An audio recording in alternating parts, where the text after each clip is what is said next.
चुनाव में जाति, धर्म, क्षेत्र से ऊपर उठकर भाईचारा, विकास और सांप्रदायिक सौहार्द के नाम पर मेरे जैसे साधारण कार्यकर्ता को उत्तर प्रदेश विधानसभा में भेजने का काम किया और उत्तर प्रदेश की राजनीति को जौनपुर के महान मतदाताओं ने रोशनी और आईना दिखाने का भी काम किया।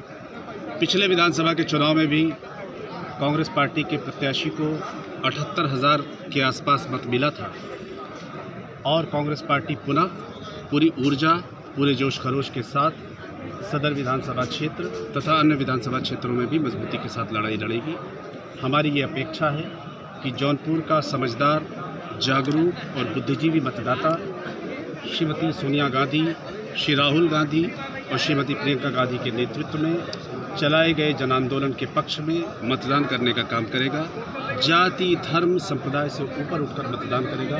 विकास, भाईचारे और जनपद के और विशेष रूप से सदर विधानसभा क्षेत्र के सौहार्द के लिए और तरक्की के लिए मतदान करेगा, ऐसी हम अपेक्षा करते हैं। पिछले 5 साल का जो टेन्योर रहा है यहाँ के राज्य मंत्री का, उसको किस तरह से देखते हैं?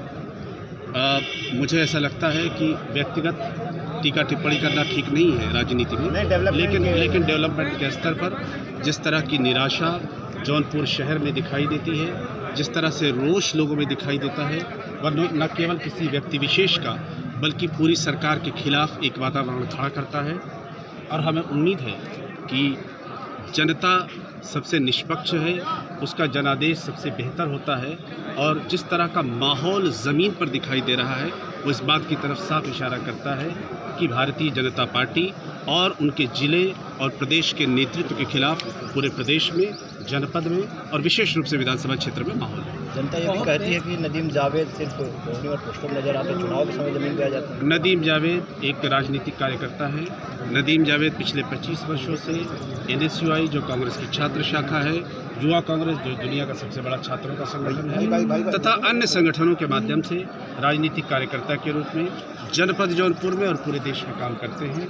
मैं विश्वविद्यालय की राजनीति से युवा राजनीति होते हुए विधानसभा की राजनीति भी किया हूँ और जहाँ तक सवाल राजनीतिक कार्यकर्ता के रूप में है, शायद उसी का ये परिणाम था कि 1980 के पश्चात पहली बार 2012 के विधानसभा के चुनाव में मैं जीता और दूसरे विधानसभा चुनाव में भी कम वोटों से हारा और मुझे भारी बहुमत मिला। 50,000 वोट पाकर मैं जीता था, लेकिन 78,000 वोट पाकर हार गया था।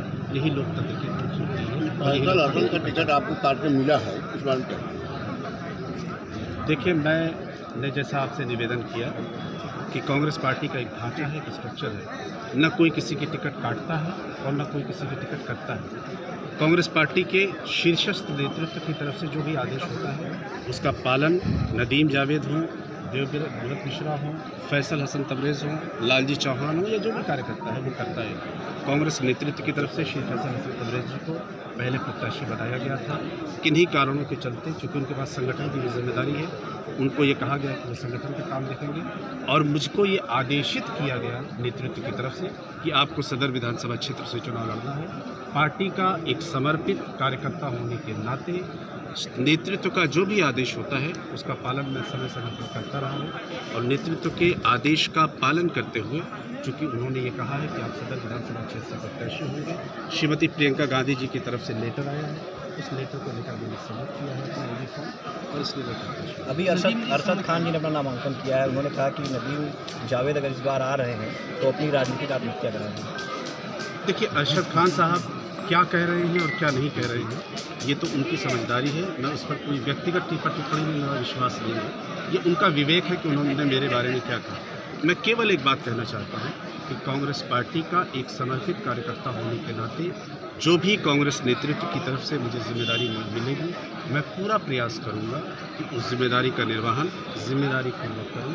एक राजनीतिक कार्यकर्ता का यही काम होता है, यही उसका लक्ष्य होना चाहिए। इस बार सवाल इस बात का है कि क्या किसी व्यक्ति विशेष के आरोप लगाने से या उनके कहने से आत्महत्या होगी, ये कोई व्यक्ति नहीं तय करेगा। जौनपुर जनपद की महान जनता तय करेगी कि किसकी राजनीतिक हत्या होगी या किसकी हत्या नहीं होगी। जिसको जनता चाहेगी वो सदन के अंदर जाएगी। समय कम है और आज आप नामांकन कर चुके हैं, अब आप अपने चुनाव का आगाज कैसे करेंगे? आज हमने पूरे विधानसभा क्षेत्र के कार्यकर्ताओं की एक महत्वपूर्ण बैठक का आयोजन किया था, जिसमें हज़ारों की संख्या में कार्यकर्ता सम्मिलित हुए। बहुत बड़े काफिले की शक्ल में, एक जुलूस की शक्ल में लोग यहाँ तक भी आए। जिस तरह का ऊर्जा और उत्साह हमारे कार्यकर्ताओं में, कांग्रेस के लोगों में और आम लोगों में दिखाई देता है, वो इस बात की तरफ इशारा करता है कि नदीम जावेद जैसे सैकड़ों नदीम जावेद बनकर चुनाव लड़ने को तैयार है। और कम समय में जाहिर है कि केवल प्रत्याशी से बात नहीं बनेगी। एक एक कार्यकर्ता, कांग्रेस का समर्थित सिपाही नदीम जावेद बनकर चुनाव लड़ेगा। राहुल गांधी के लिए, श्रीमती प्रियंका गांधी के लिए तभी चुनाव संभव होगा। और मुझे पूरी अपेक्षा और पूरा विश्वास है कि ऐसा होगा। नदीम जी, कल 6 लोगों ने और नामांकन दाखिल किया था कांग्रेस की तरफ से, उनके साथ जो पूरी कांग्रेस की जो है कमेटी आई हुई थी, आज आपके साथ कोई कमेटी में से नहीं है। मुझे इस बात को कहते हुए गर्व होता है कि श्री लाल जी चौहान, जो कि कांग्रेस पार्टी की पहचान है इस जनपद के अंदर, जिला कांग्रेस कमेटी के अध्यक्ष रहे हैं, श्री देवानंद मिश्रा, लोकसभा के प्रत्याशी भाई देवदत्त मिश्रा जी, ये सारे लोग मौजूद हैं।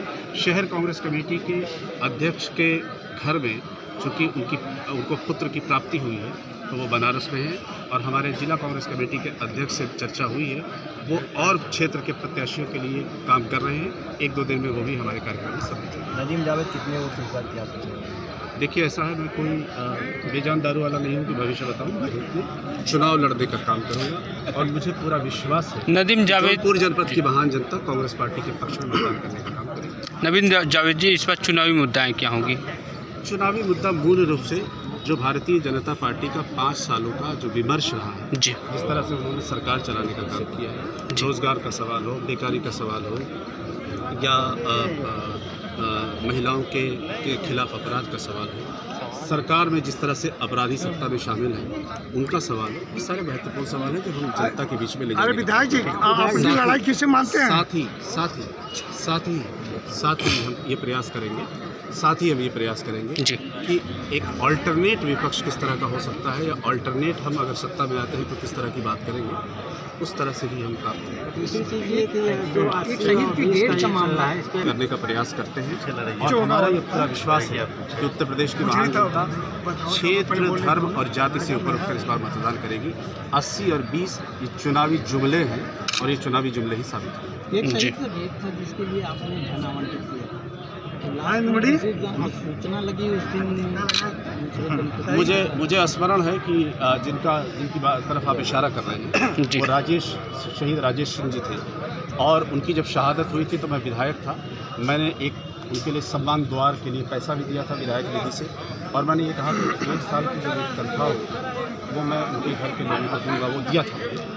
लेकिन दुर्भाग्यवश उस वक्त वो गेट का निर्माण नहीं हो पाया, कुछ काम हुआ था, लेकिन फिर चुनाव हो संपन्न हो गए तो वो चलकर नहीं आ पाया, लेकिन पैसा मैंने आवंटित कर दिया था।